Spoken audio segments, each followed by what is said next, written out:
নমস্কার, সুরজিৎ মান্না ক্রিয়েশনস চ্যানেলের পক্ষ থেকে তোমাদের সবাইকে সুস্বাগতম। আশা করি তোমরা সকলে ভালো এবং সুস্থ আছো। আমি তোমাদের জন্য এই ভিডিওটিতে তুলে ধরছি 2026 সালের উচ্চ মাধ্যমিক পরীক্ষার্থীদের তথা 2025 সালের ক্লাস 12-এর থার্ড সেমিস্টার পরীক্ষার জন্য রায় ও মার্টিন প্রশ্নবিচিত্রা থেকে অর্থনীতি তথা ইকোনমিক্সের একসেট প্রশ্নপত্রের সম্পূর্ণ সমাধান করছি। তার আগে তোমাদের কাছে অনুরোধ, তোমরা ভিডিওটি না টেনে পুরোটা দেখো। ভিডিওটি কেমন লাগলো কমেন্ট করে জানিও। ভিডিওটিতে লাইক দাও এবং শেয়ার করো, এবং চ্যানেলে নতুন হলে চ্যানেলটিকে সাবস্ক্রাইব করে চ্যানেলের সঙ্গে যুক্ত হয়ে যাও, কারণ তোমরা আমার এই চ্যানেলের মাধ্যমে ক্লাস 12-এর থার্ড সেমিস্টার পরীক্ষা 2025-এর জন্য রায় ও মার্টিন প্রশ্নবিচিত্রা থেকে যে সমস্ত বিষয়ের সমাধান পাবে সেই বিষয়গুলো হলো বাংলা, ইতিহাস, ভূগোল, শিক্ষাবিজ্ঞান, রাষ্ট্রবিজ্ঞান, পরিবেশবিদ্যা, পুষ্টিবিজ্ঞান, দর্শন এবং অর্থনীতি।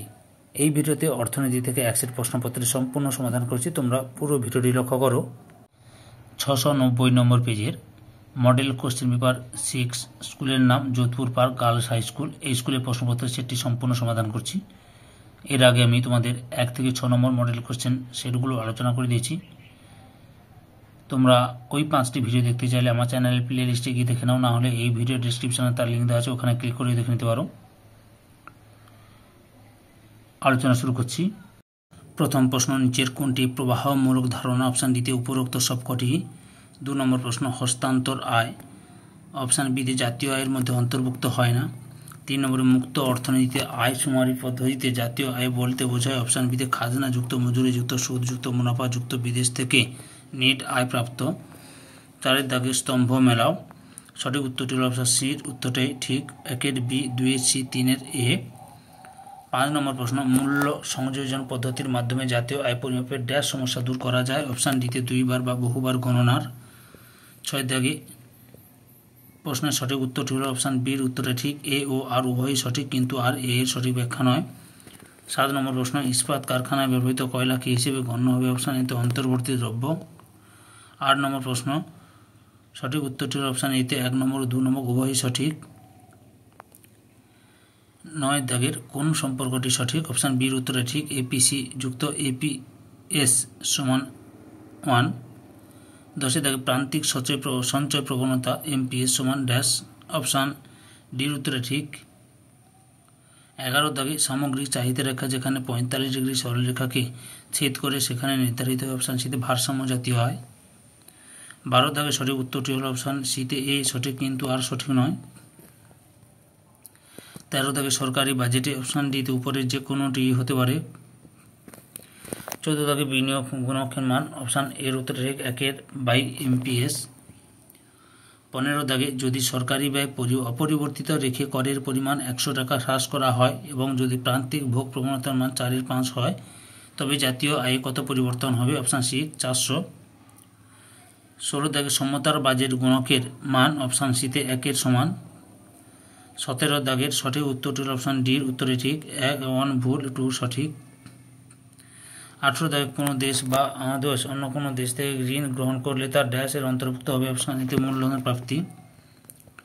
19 দাগে লেনদেন ব্যালেন্সে ভারসাম্যহীনতা দূর করার জন্য যে পদ্ধতি অবলম্বন করা যায় তা হল অপশান ডিতে সবকটাই ঠিক। 20 দাগে অনিশ্চয়তার দিক থেকে বিচার করে ড্যাশ বিনিময় হার বেশি গ্রহণযোগ্য? অপশান বিতে স্থির। বিভাগ হয় ভারতীয় অর্থনৈতিক উন্নয়ন অপশান 21 দাগের প্রশ্ন, ব্রিটিশ ভারতের অর্থনৈতিক নিঃসরণ সম্পর্কে প্রথম নির্ভরযোগ্য আলোচনা করেন? অপশান এতে দাদাভাই নওরোজি। 22 দাগের সঠিক উত্তরটি হল অপশান এতে এ ও আর উভয় সঠিক এবং আর হলো এর সঠিক ব্যাখ্যা। 23 দাগে ভারতে ইংরেজ শাসনকালে সর্বপ্রথম ড্যাশ বাণিজ্যিকীকরণ শুরু হয়েছিল? অপশান এতে কৃষির। 24 দাগে অষ্টাদশ শতকের মধ্যভাগ হতে ভারত থেকে ইংল্যান্ডে যে একতরফা সম্পদ স্থানান্তর হয় তা দাদাভাই নওরোজি কোন বইয়ে লেখা আছে? অপশান বিতে property and un-British rule in India. 25 দাগের সঠিক উত্তরটি হল অপশান এর উত্তরটাই ঠিক। প্রাথমিক শিল্প কৃষি, মাধ্যমিক ক্ষেত্র শিল্প, সেবা ক্ষেত্র পরিবহন। 26 দাগে ভারতে উদারীকরণ নীতি গ্রহণ করা হয় ড্যাশ সালে? অপশান বিতে 1991 সালে। 27 দাগে পরিকল্পনাকালে ভারতের কৃষিতে নিযুক্ত জনসংখ্যার পরিমাণ ক্রমাগত অপশান সিতে হ্রাস পেয়েছে। 28 দাগে পরিকল্পনাকালে ভারতে জাতীয় আয়ের ক্ষেত্রগত পরিবর্তন ঘটা সত্ত্বেও পেশাগত কাঠামো প্রায় অপরিবর্তিত থাকার কারণ? অপশান এতে পেশাগত কাঠামোর ফাঁক। 29 দাগে ছদ্মবেশী বেকারদের প্রান্তিক উৎপাদনশীলতা ড্যাশ অপশান সিতে 0। 30 দাগে কর্মহীন বৃদ্ধি এর অন্যতম কারণ হলো অপশান ডিতে উপরোক্ত সবকটি। 31 দাগে ডাঙ্কেল প্রস্তাবের ফলশ্রুতি হিসেবে সৃষ্ট নতুন সংস্থাটির নাম অপশান এতে WTO।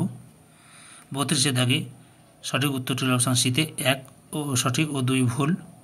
33 দাগে ভারতীয় কৃষির স্বল্প উৎপাদনশীলতার কারণ হলো অপশান ডিতে উপরোক্ত সবকটি।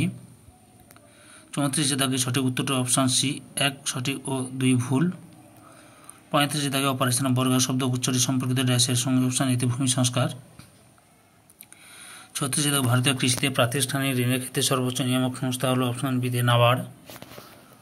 37 দাগে সঠিক উত্তরটি হল অপশান এতে এ ও আর উভয় সঠিক এবং আর হলো এর সঠিক ব্যাখ্যা। 38 দাগে ভারতীয় কৃষি পণ্য বিশ্বের বাজারে অনেক বেশি প্রতিযোগিতার সম্মুখীন হয়েছে এর ড্যাশ এর কারণে অপশান বিতে উদারীকরণ।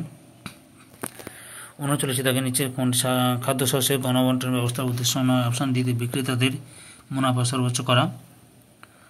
এই ভিডিওর লাস্ট প্রশ্ন, জাতীয় খাদ্য নিরাপত্তা আইন national food security act pass হয় অপশান সিতে 2013 সালে। ধৈর্য সহকারে সম্পূর্ণ ভিডিওটি দেখার জন্য তোমাদের সবাইকে অসংখ্য অসংখ্য ধন্যবাদ। আজকে এই পর্যন্ত, পরবর্তী ভিডিওতে আবার দেখা হবে। Tata, bye bye.